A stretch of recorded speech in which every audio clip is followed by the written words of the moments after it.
A live look right now at the United States Supreme Court, where today the justices began to tackle the issue of whether the President of the United States has total immunity, as Donald Trump contends. Should George W. Bush have been sent to prison for what his administration told Congress about Iraq? What about charging Barack Obama for drone strikes overseas that killed Americans? Or how about charges against President Biden in the future for his border policies? That is what Trump's attorney asked. And how about this one? If a president has immunity, then why did Richard Nixon need to cover up his crimes? That's what Jack Smith's team argued. The legal limits of the presidency and what it all might mean for November. Come on in, I'm Blake Berman. This is The Hill on NewsNation.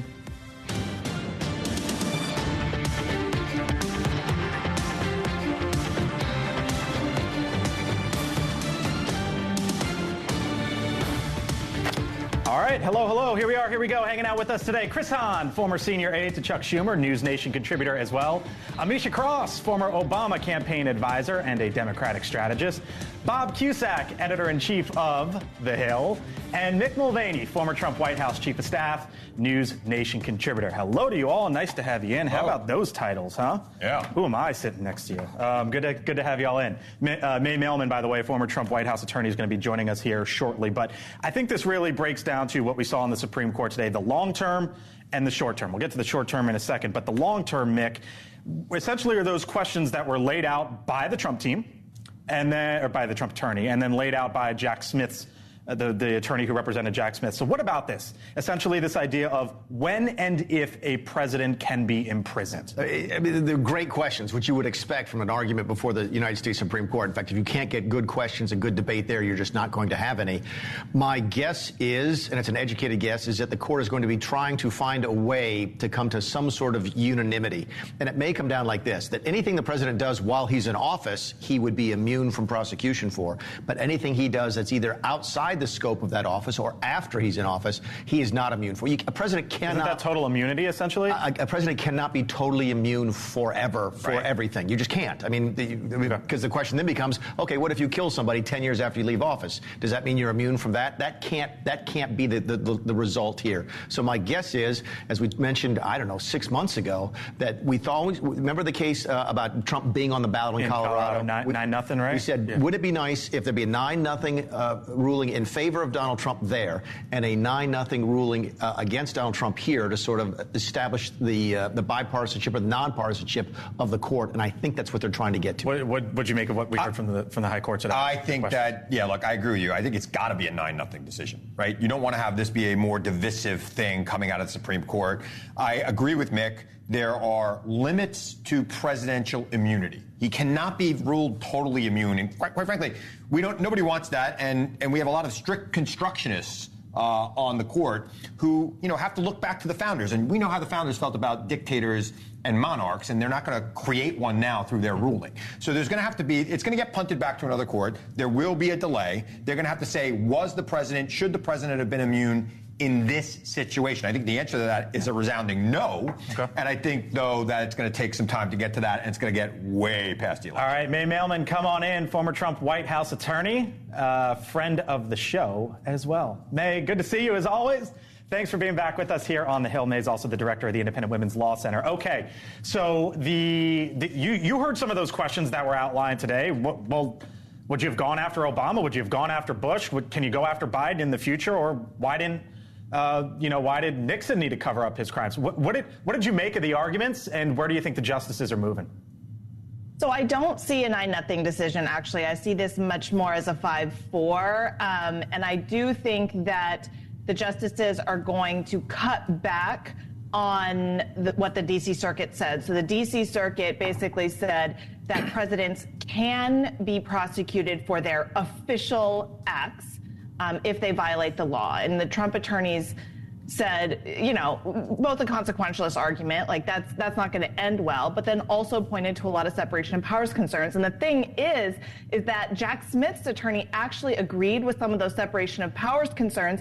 He just had a different line, but I don't think that he had a very clear line. So there's going to be some sort of line drawing exercise. And because the D.C. Circuit failed to do a good job, I think this does get punted back to figure out where that line is.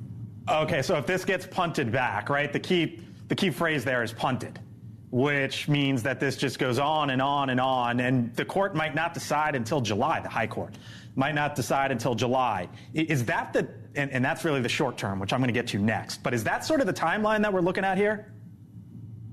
There did not seem to be a need for speed coming out of the court. Nobody indicated that this needed to be rapidly decided. So maybe it won't be one of the last decisions, which, as you noted, is a July timeframe. They might be sooner than that. But either way, because this goes back and you're going to have to parse whether giving a speech, is that as a candidate or is that as president? Is that core official duties? Is that not core official duties?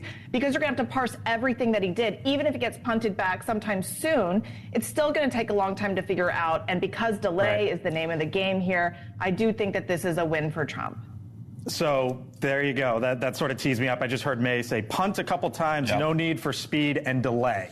So if that's indeed what happens here, Bob, no matter what happens down the line legally, I don't know. The 9 folks in that courtroom will decide. But was today, in a way, a small victory or a medium victory for Donald Trump? I think it's a pretty significant victory. I mean, a lot of legal experts didn't think the Supreme Court would take this case. So if you look at it, he's winning. And yes, he's in court now with the hush money case, but that could be the only case that we see before the election. And I think with all this punting and deciding, I'm a little surprised the Supreme Court's not maybe making it more of a priority to issue a decision. But yes, is this a win for Trump? Yes. So as Democrats, if this just gets punted, how do you think that changes the strategy for Joe Biden, for Democrats, for Donald Trump? That's a grab bag there. Take whichever one you want. We know that this is going to get punted. I don't think that there was ever an expectation that it probably wouldn't be, and that the delay is the tactic that Trump and his attorneys love the most. But I think that it does not change the minds of your average American voter, particularly those swing voters and those who are in battleground states. We know that they're also watching the indictments that just came down from his other co-conspirators. I think that when we're talking about specifically all of the efforts that went into trying to steal the election in 2020, those are still going to be front and center. And every day that Donald Trump is in court, every day that we're talking about Donald Trump's legal issues, these are other days that he is not out on the campaign trail. His fundraising isn't where it needs to be. He is heavily affected. You don't think she's wrong? You're nodding along. Yeah, you don't think she's wrong? No, to the extent he's not out on the trail, that hurts him. Now, the extent he's in the courtroom and he's using that as a political podium, that helps him. So it does cut both ways. I don't think the courtroom helps him at all. I don't think any minute he spends in the courtroom talking about why he covered up sex with a porn star while his wife was recovering from the birth of their child is helpful to him, because I don't believe that every single evangelical conservative in this country is a hypocrite. I think some of them are going to see this and say, God, why are we with this guy still? And they're going to just stay home. See, but that's where I think Amisha's right, is that I think that there is nobody in the middle anymore, right? What did we talk about last night with Steyer? Maybe 4 or 5%. Folks have already made up their mind whether or not they like Donald Trump or not. This is not going to change anybody's the base of the Republican Party, evangelical Christians. I do not think they are all hypocrites. I know a lot. My mother is an evangelical Christian. I do not think she's a hypocrite. I think that she looks at this and is disgusted. And I think that others are too. I don't think it's a lot. 1, 2, 3%, but that matters. I think every little bit matters. But do you think, I mean, they've known about this case for years. Right. Yeah, but it's being thrown in their face again. Okay. Now, and like, do we want to go back with this drama again and again and again? And I think every single, look, some of them left him in 2020 over the drama. Some of them, more of them are going to leave him in 2024. Hey, May, last word to you. Donald Trump today afterwards said he heard the meeting was, quote, quite amazing, quite amazing. Decode that for me. It's quite amazing. Quite amazing. In Trump speak, I guess that means that, Supreme Court justices are picked because they are friendly to the president. Why do you know that? Because the president is the one who picks them. So it is always going to be the case that you should bet on justices siding with broad presidential discretion. And that's exactly what I saw here. All right. May Melman, great to see you as always. Thank you, May. Talk to you soon. Thanks, Blake. Yep, you got it. All right, so while Trump has his legal issues, President Biden might have a much different worry: the economy. We learned today our economy grew by 1.6% in the first quarter of this year. That is well below expectations and well below the previous quarter as well. It is also the lowest gross domestic product reading since the first half of 2022. All right, so Trump has the legal issues. Nobody's going to debate that. The debate is, where the economy is right now, and not where it is right now. Where it is in July, October, September, October. If Trump has, it's how people feel. So let me ask you this, Misha. If Trump has the legal issues, and this is what's going on in the economy, maybe there's a slowback, maybe there's a pullback. We'll see. How does President Biden retain the White House if we get a couple more of those ratings potentially? We also have to remember that there was just this huge union win in Chattanooga, Tennessee, just a few days ago. We're watching a president take to the campaign trail all of the economic advantagements and job increases, particularly in states where the growth has been very strong. We've also seen a president who's been able to point to what he's done in manufacturing, infrastructure development. He's going to continue doing those things. But does that sell? So, okay. This is not a prognostication for what's going to happen over the next 5 or 6 months. This is a snapshot of 2 months. So we heard, it's not the same as what's going on in October. We heard real quick. We heard from Joe Biden and Donald Trump today on this issue. Watch. American manufacturing is back. New factories are going up all across the country. And communities like Syracuse are writing a great American comeback story. That's what it is, a comeback story. The economy has just been reported to be doing very badly. The stock market's way down, and some horrible numbers came out, including very high numbers on inflation and in particular gasoline. Yeah, here's the problem with inflation, right? Which is it's a catch-22, and Biden loses either way. Okay, inflation might come down if the economy slows down, but the price to pay for that is a slowed down economy. Right? If the economy heats up, he can say, well, the economy's doing great, but that might pump up inflation. So this is the difficulty that politicians have when you get an inflationary cycle, is that you lose either way. Really what this comes down to is how people feel about the economy. We talked about that last night on the show. Yeah. They don't feel good right now. I disagree respectfully with my friends that it's not September, October. It's July, maybe August. They're feeling a little bit better. It's showing in the polls. It is, and it's moved a little bit, and in the speech, it's still got a little bit of bounce. I get all that, but you don't get until September or October to fix the economy. You get to the summer. You're right about the fixing. It's the feeling that I'm talking about. That's fair. The feeling in October is really more important than what it actually is in October. Just like right now. I think if you polled people right now about the economy, they are not going to be talking about the GDP. They're not going to be talking about the stock market. It's what's in their bank account and how they're feeling. How do I feel But when Mick just said it was a catch-22, I saw you go, huh? Well, listen, I mean, I think Biden needs a little more Bill Clinton, where when Biden says the economy is very strong and goes with that message, a lot of people don't think that way. That's right. So instead, I think Biden, and he missed an opportunity in the State of the Union, to say, listen, I know we've gone through a tough time. There's a reason. We had COVID, et cetera, et cetera. We've had wars, but things are going to get better under me. I think that message is not the best message. All right. Still to come here from the Hill on NewsNation over the next 47 minutes. The president is in New York right now. He's actually not that far away from Columbia University, so why is he not going there? Plus, it is one of the biggest events in all of football, the NFL Draft. When I asked Cusack to come on the show tonight, I said, don't worry, Bob, you'll be home for the draft. But this could potentially be the last year that players from the service academies can head straight to the league. Congress has the ability to fix that, but should they? Coming up, we will be joined live by the top prospect from the Air Force Academy, who's expected to be drafted this weekend. And later in the show as well, Hot Mike with Mick. Speaking about talking about it beforehand, man, Anthony Fauci, you get to talk about today? Talk about Dr. Tony, yeah, that'd be fun. You fired up about that? I am. In fact, I'm fired up about the fact that I remembered what we're going to talk about tonight. It's the first time this week. That's how you know Mick wants to talk about it. He remembers it in the tease. You're watching us here on The Hill. We're back in a few. Stay with us. Welcome back here to The Hill on NewsNation. In the midst of all the chaos that is going on in the world right now, President Biden today released this image of him holding a 4-year-old girl. That child, named Abigail, was captured by Hamas and held hostage by Hamas for nearly 7 weeks after the terrorist group attacked Israel. Hamas terrorists killed Abigail's parents. But a smile, as you can see there, and a brief moment, hopefully, of sunshine for an innocent little girl held up high by the President of the United States as they met yesterday. President Biden asked about that meeting earlier today. The family sent me a note saying she was riding home. She said, you know, I love Joe Biden. She was. We had her on the swings. I was swinging around in the Oval Office. She was really good.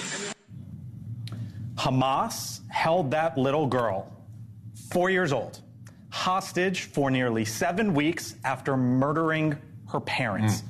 it's a reminder. When you see that image, there's a lot that goes through your head when you see that image. But it is a reminder now, 6.5 months, 7 months after, of the horrors of Hamas and what they did to children like her and so many people in that region. I think there needs to be more reminders of that. I mean, we're going to talk about the protests in a minute. People are forgetting that girls like that were held hostage by Hamas. They were ripped out of the arms of their parents. Their parents were murdered. I think the president putting that up is not being subtle at all. He's telling everybody out in the streets right now, chanting, Hamas-like slogans. Remember what they did on October 7th, and that's why some of this is going on. I'm not saying that we want to see innocent civilians, being killed in this conflict, but there's a lot of anti-Semitism out there that we should all be very sensitive to. And, this girl didn't start it. Neither did the innocent Palestinians who are dying. I think that anyone can look at that image and any of the children who've been affected by the ongoing war in Gaza and have their heartstrings tugged. I'm very happy that she's safe, that she is okay, that she is able to smile. I also recall the images of the mother who literally lost her life and had to have an emergency surgery to remove the baby from her womb after she was actually attacked by the IDF. Like, we have to be very real that there are people dying who are innocent civilians who are caught in the middle of this, who are not Hamas terrorists. Oh, I agree. The Israeli forces and the Israeli government has every right to go after Hamas. It's a terrorist organization. Right. What they do not have the right to do is continue an assault on innocent civilians that are dying every day. Many of those are we need to be able to hold these two thoughts in our mind at the same time. I think the problem in America right now is people cannot hold two thoughts like that in their mind at the same time. I agree with you 100%. I think we're in full agreement on that. But we have to understand that we cannot be supporting Hamas at all. These people in the streets supporting Hamas are wrong. Saying that you want peace in Palestine is absolutely right. I'd be out there marching for a peaceful end of this now. But anybody out there chanting from the river to the sea and supporting what Hamas did and being anti-Semitic, they are wrong. Everyone on those college campuses is not doing that. I'm not saying they are. I'm on the board of a college. I am not saying they are, and I've met with a lot of students on this. It is not what I'm saying, but there are some who are, and those people need to be. I want to get out. To Misha's point, very quickly, one of the reasons there are so many civilian deaths is the way that Hamas is using civilians as shields. That's a longer discussion for another day. I'm looking at this picture as a former chief of staff because it can cut both ways. Mr. President, look, if we post this picture, it's great because it's a great picture. It really is, and it's heartwarming and it's a good thing to see. At the same time, it's going to raise the issue of what happened to her parents and why aren't more of the hostages back yet. But at the end of the day, I would support putting the picture out just because it's a good story when you don't have a lot of good to tell. All right, President Biden, meantime, is at a private campaign event in New York, 30 miles away from Columbia University, where anti-Israel protesters have forced parts of that campus closed. So far in New York today, the president has not commented on Columbia, which has become a symbol of the spread of anti-Semitism across college campuses. Donald Trump addressed the protests after walking out of court this afternoon and made this comparison. We're having protests all over. He was talking about Charlottesville. Charlottesville was a little peanut, and it was nothing compared, and the hate wasn't the kind of hate that you have here. This is tremendous hate. Okay, Mick, tell us why he goes there. Because he saw Biden's comment the other day about how there's bad people on both sides, and he's trying to draw distinctions between how Biden didn't exactly say bad people on both sides. He said I condemn this, and I also condemn the other folks at the same time. So it's been referred to as his both people on either side moment. I think he's trying to simply move the attention back on Joe Biden and get it off of him. This is actually rare because ordinarily Trump wants to talk about himself, as you see right there. That is way off message for him, right? If I was politically, I would not want to bring up the worst day of my presidency, right? That was the worst day of his presidency, and he had a lot of bad days. January 6th was the worst. January 6th was, absolutely. And neo-Nazis marching in the street, and Heather Heyer being murdered, literally driven over. Right. I don't think that this is the moment you want to be prepared. I wouldn't be bringing that up. Is it trying to shift the attention to Biden, or what's going on? Because to be clear, yesterday I witnessed the Speaker of the House, Mike Johnson, go to Columbia University, meet with Jewish students, stand on the steps, give a speech, take questions from reporters. I have not seen President Biden do that. No, and I don't think he's going to do it. And listen, Biden's in a no-win situation here. The good thing about Trump and Biden, the one thing they both agree with of what they've said privately anyway, is the killing has to stop. And that is a good thing. But overall, Biden can be stubborn. We all know that. But when his speeches are interrupted, he actually has a sympathetic ear for the side of the Palestinians. And I think that's a good way of handling it. I think he's going to have a major problem at the convention, though. Oh, my gosh, in Chicago? Mess. I mean, he's going to speak at a university in just a few weeks. He's going to literally give the commencement address at Morehouse. Do you think he'll face if it's not canceled? There? If it's not canceled, there have do you think he's going to face several backlash commencements canceled? So University of Southern California today canceled its main one. I wonder. Morehouse thus far has not had at least noticeable protests. We haven't seen that. We do know that other colleges, universities in and around Atlanta have. Yeah, and I think we talked about this last night with Chris Bolden, who I believe is on the board at Morehouse, and he's been surprised by the level of pushback by the pro-Palestinian groups on that campus. I hear what you're saying. Don't anticipate it being canceled, but there are also black male students pushing back against Biden being on that campus for reasons that have absolutely nothing to do with it. I wonder at a lot of these college commencement addresses what we're going to see. It's going to be, look, students protest. There's a war going on. She made a good case. There's innocent civilians being killed in Gaza. Students are going to protest. I was a student body president when I was in college, believe it or not, when I had hair. I absolutely believe it. We believe you had hair. We protested nothing, like over everything. Well, no, they raised the price of coffee in the cafeteria. Yeah, as long as it doesn't get violent. And I expect there to be more protests.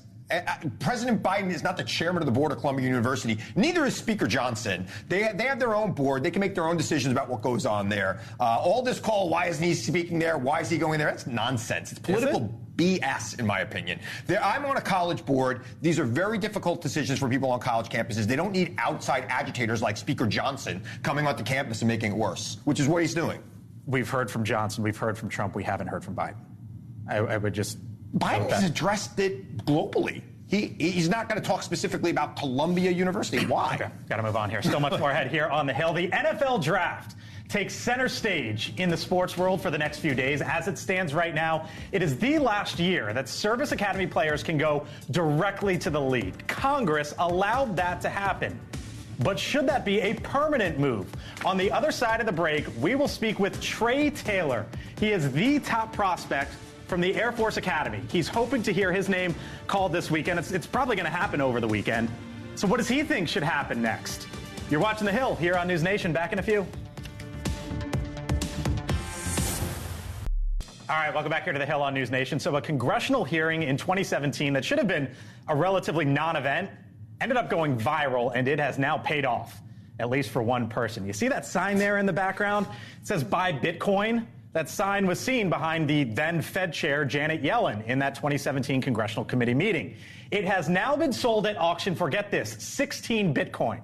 You know what that equals? $1 million today. Yep. The auction took place at a bar in New York after it was up for sale by Christian Langalis, the man holding that sign in the original video. By the way, the message wasn't wrong, I guess you could say. Bitcoin has gone up roughly 23x in value since he held up that sign. And there's our daily Bitcoin and story. Now $1 million Bitcoin Berman. And there's my new nickname for you, Bitcoin Berman. I love it. I had someone call me that in the White House because I was the first. Was it me? It wasn't you. Okay. I had someone call me that in the White House because I was the first person in 2017 to ask in a White House press briefing about Bitcoin. No kidding. And they joked, they laughed at me back then. But that guy ain't laughing now. And we're laughing at you now. You're still laughing at me? All right. I don't know if this is in the notes that they gave us before the show, but who is buying this for $1 million? Probably the same people who are buying Bitcoin. Not for $1 million, for 16 Bitcoin. All right. I hope it went to charity. Speaking of signs, by the way, how about this one? The city of Detroit spent $400,000 to put that up right there, a Hollywood-style sign along I-94, spelling out, as you can see there, the city's name. Amita's already shaking her head. They did so for the NFL Draft, which starts tonight, goes for the next 3 days. But this $400,000 sign is drawing some mixed reaction. I'll start with you, Amisha. What do you see? A very bad idea. It deserves every bit of mixed reaction. It doesn't even deserve mixed reaction, just all bad ones. I don't understand what that is. It doesn't draw me to the draft. Chicago's been draft city before, and we did nothing that looked like that. I don't know why that was the design at all. It's been Motor City. It's been Motown, all the things that they are. I got a guy that could have done that for $50. What do you and say it would have there, been Bob? just as nice. It would have been fine. Listen, I love the NFL, but it also highlights highlights how public money is going to billionaires to build new stadiums that don't need to be built. And there has been a backlash, but not enough of one. Obviously, this is ridiculous. What do you see there? A couple things. If you actually see the video or the graphic about what it was supposed to look like, it was supposed to look kind of cool. That looks kind of cheap to me. Yeah. And I want to know how the person in the White House behind the O feels about it. He's like, can you turn the light off? I can't go to sleep. Let's give credit where credit is due. Detroit has been a success story in the last couple of years. They have turned that city around. They were growing corn inside the city limits for the first time in 100 years 5 years ago. And the city is now vibrant and coming back. So give credit where credit is due. You're here. All right. Meantime, one of football's biggest events, the draft, kicks off tonight, continues through the weekend. Athletes from our service academies are able to be drafted this year and then go straight to the NFL, thanks to Congress tucking that provision into the annual defense spending bill. But as it stands now, this is the last NFL draft that players from West Point, the Air Force, the Naval Academy would be allowed to go to the league before having to serve. Trey Taylor was named the best defensive back in all of college football this past year. He won the Jim Thorpe Award. He is set to graduate from the Air Force Academy next month. He's also projected to be drafted this weekend, and Trey joins us live. Nice to see you. Nice to speak with you. Thanks for being with us, I'm sure, on what is probably going to be one of the most exciting few days of your life. So, Trey, you're expected to be drafted this upcoming weekend. You can go straight to the NFL now, but that's not the case next year unless Congress sort of takes it up and fixes it. So I'm wondering, what do you think needs to happen going forward? Yeah, so I'm a little biased in my position that I'm in right now. First of all, it's a blessing being here and a blessing talking to you guys. But just coming from my position, you have the rare opportunity to serve your country in the way that we do, in the way that I will here in a few years, while also pursuing a dream that you've had since you were about 5 years old, and for some of us even younger than that. So my wish would be for us to have the opportunity to change that or amend that rule back to what it used to be or back to what I got grandfathered in, because it's more than just an opportunity to go to the league. I think for me and a lot of other guys I've been talking to recently, we're the top 1% of the 1% that gets the availability and the choice to be able to go to achieve something like this. Well, the other 99% of guys who, didn't get to make it to the league, now they're off doing amazing things and serving our country. Well, I think that's going to bring, changing that rule or amending that rule is going to bring in the type of guys and the type of leaders that, we want as a recruit weapon. And, I think that's all that's going to do is bolster the force. And we're at some of the lowest recruitment rates we've ever had. It's a problem. All it's going to do is, it's a big problem. So all it's going to do is increase recruitment, increase money that we get for spending, and increase, the type of leaders that we have coming through the force. So, it's a good win for everybody. You won the Jim Thorpe Award. That goes to the best defensive back in all of college football. You didn't go to Alabama. You didn't go to Michigan. You didn't go to Texas. You went to Air Force. And now you put yourself in this position. I'm wondering how the Academy sort of got you ready for the next phase of your life.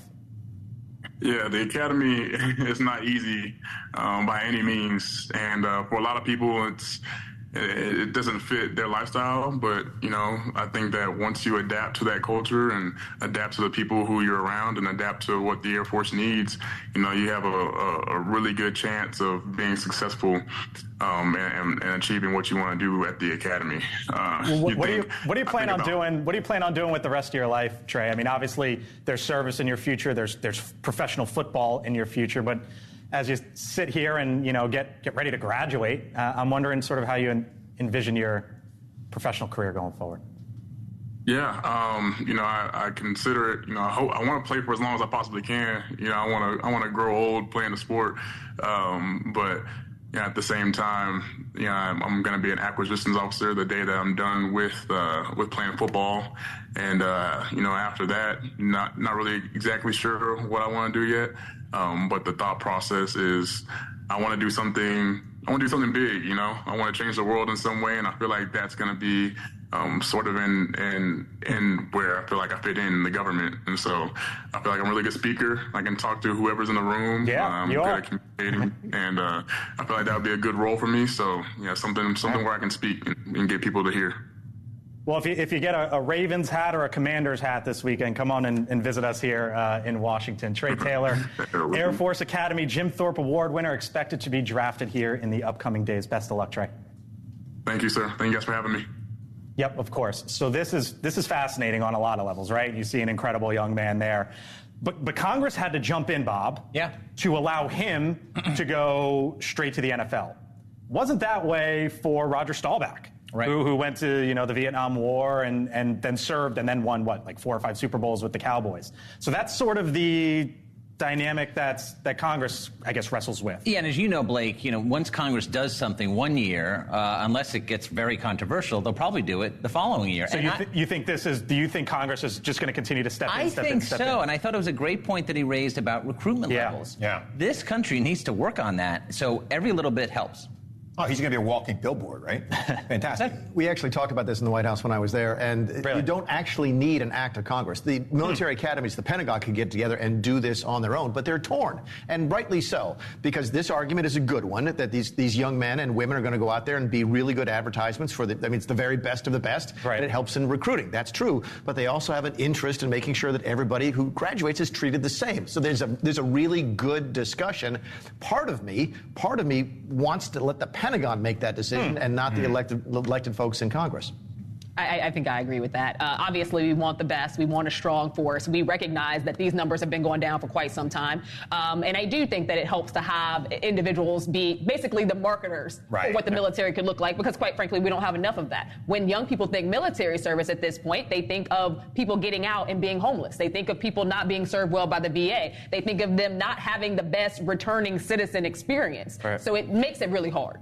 Everybody is not treated the same in the military academy when they graduated. Exceptional people take on exceptional roles. He is exceptional at what he does, and he should be given the opportunity to be exceptional, and let that be a shining light on what happens with people who graduate from the military academy.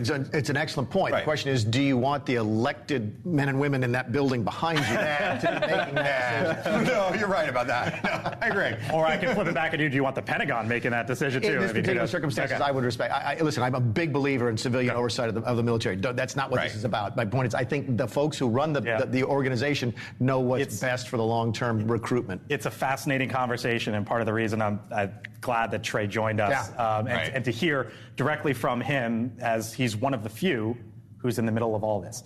All right, coming up on the other side of the break, our 6 handicap from the NFL to our 6 handicap, Nick Mulvaney.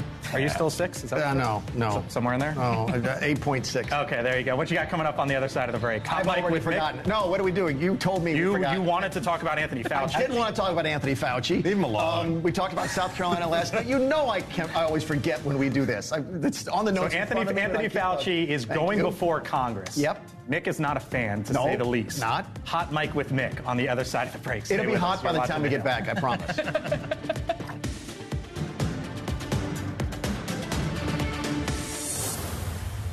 Districts with the lowest fertility rates, North Dakota and Washington, D.C., mark the lowest with rates down by 7 to 8%.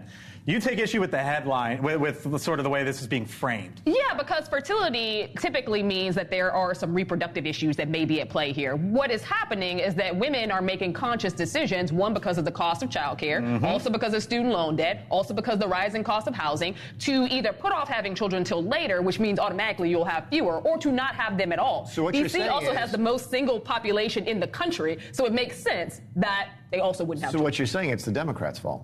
I look at that map. Right? I say it regardless. I look at that you map. You feel like you did it. You thought that was a good one. Pretty good. Mick is really proud of himself. Get a tight shot of Mick. Mick's really proud of himself with that one. You look at North Dakota, you think it's so cold, you think that they'd be doing it all the time and there'd be a lot more kids there. But I guess there's no women living in North Dakota. Come on. Elon Musk has been Elon Musk's charge, by the way. He says population collapse due to low birth rates is a much bigger risk to civilization than global warming. But we're not the only country experiencing it. There are several countries across the globe that are, and again, a lot of it is due to economic issues that people are either feeling or perceiving. Kids ain't cheap. Starting later too. Younger people are becoming adults later in life now. For lack of a better term, they're adults when they turn 18, but they're doing the grown-up thing of having families later in their lives than they do. I have a daughter in her 30s who's still on my car insurance. So. You ready to go now? I had my 3 kids, so I did my part. So yes, let's go ahead. You contained yourself. All right. Time now for Hot Mic with Mick, the former congressman, budget director, White House chief of staff, tells us what he's hearing, what he's thinking. All right, Mulvaney, you had a front row seat, Anthony Fauci, during all of COVID. You were there in the Oval Office with Donald Trump, with Mike Pence, with Anthony Fauci. We now know that he is going to be testifying up on Capitol Hill June 3rd. You have said before on this program that he lied to the president of the United States. What do you want to hear? What do you mean by that? And what do you want to hear from Fauci? Well, that he didn't tell the president the truth. He withheld information from the president. We've talked about that at length. He thought he could make the final decisions as opposed to letting the president make the final decision. But here's the interesting thing about the hearing, is that what's going to get all the attention in the run-up to the hearing is that Marjorie Taylor Greene is on this committee, and a couple of folks who are not serious people. They're going to be looking for clicks and social media hits and that kind of stuff. The chairman, Brad Wenstrup, is an Army doctor. Okay, this is a very serious person. He's already announced that he's retiring from Congress after this term. He only stayed this last 2 years to do exactly this. This is a special select committee on COVID oversight, and he's deadly serious about getting to the bottom of this. I don't think Anthony Fauci knows what he's getting into with Wenstrup. What is he getting into? Well, there's going to be theater, as Mick was saying. There's no doubt about it. But at the same time, I'm just perplexed that the whole debate, which has kind of faded somewhat. But, a year ago I said, well, maybe it did come from the lab. And a couple of people were like, oh, my God, I can't believe you said that. Like, I don't know why it became so partisan. That was misinformation for a while. You weren't allowed to say that. Exactly. I don't know why it became. Why do you think? It's Trump derangement syndrome. If Trump said it, it had to be wrong. I'm not making that up. Okay? He wasn't the first person to say it. No, but since he said it, you couldn't say it. I mean, a lot of people. I thought it could possibly come. I wouldn't rule it out. But if you put that on Twitter or on Facebook, they took it down as misinformation. Okay. Because at the time, a lot of people were stating it, there was not enough information to back it up. But that's you can say that, and that's fine. That criticism of an idea is fair game. But when you make the decision, we're not letting that piece of information out because we believe it to be false. That's where we got sideways. All right, heading now to Arizona, where a grand jury has indicted 18 people for attempting to overturn that state's 2020 election results, including it's believed to be, they haven't been exactly named, but there are reports that it would include Rudy Giuliani and your successor, Mick, as a chief of staff, Mark Meadows. Trump, by the way, not charged in Arizona. I'm wondering, when this report came out last night, what went through your mind? Here's what's interesting about this that I don't think enough people are paying attention to. This goes into the differences between federal charges and state charges, okay? Donald Trump wins, okay? He can probably pardon himself and anybody he wants to from any federal charges. He cannot pardon himself and not pardon Giuliani or Meadows or anybody else from any state charges. That's not within the authority of the President of the United States. So this is one of those things I think that goes into a different category because we are going to see this play out regardless of how the 2024 election works out. All right. By the way, look who was at the White House today. Kim Kardashian. Did she bring her Bitcoin? She was there participating in a criminal justice reform roundtable with the Vice President, Kamala Harris, highlighting President Biden's pardons. I am super honored to be here to hear your stories today. And I think it's so important to share them and amplify them because there's so many people that are in your position that can use the inspiration. So here's what I find fascinating. She was there today, Biden administration. She was there during Trump, all the time. So this is my proof to people that Kim Kardashian has gone corporate. Corporate America used to be famous for playing both sides. They would give money to Democrats and Republicans, and everybody thought that was okay. Here's Kim Kardashian, who was in the Oval Office more times than I can count, and is there again.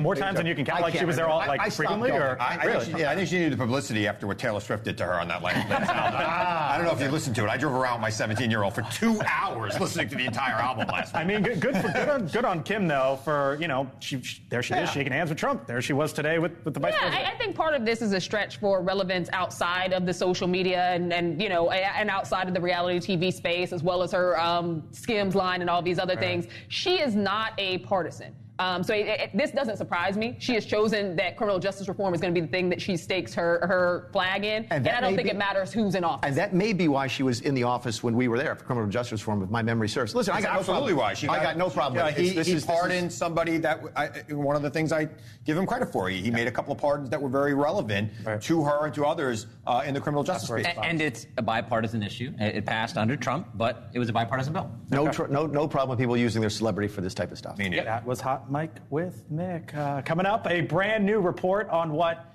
TikTok plans to do if they lose their legal fight here in the U.S. What do you think TikTok's going to do? You think they're going to sell, or you think they're just going to pack their bags? A new report from Reuters. Leland Vittert joins on the other side of the break. Stay with us. All right, welcome back here to The Hill on NewsNation. So the future of TikTok remains unknown after Congress overwhelmingly passed and President Biden signed a bill into law this week that forces its Chinese owner, ByteDance, to sell the app within the next 9 months or face a nationwide ban. Reuters is now reporting that TikTok's parent company would prefer to abandon the U.S. than sell the app.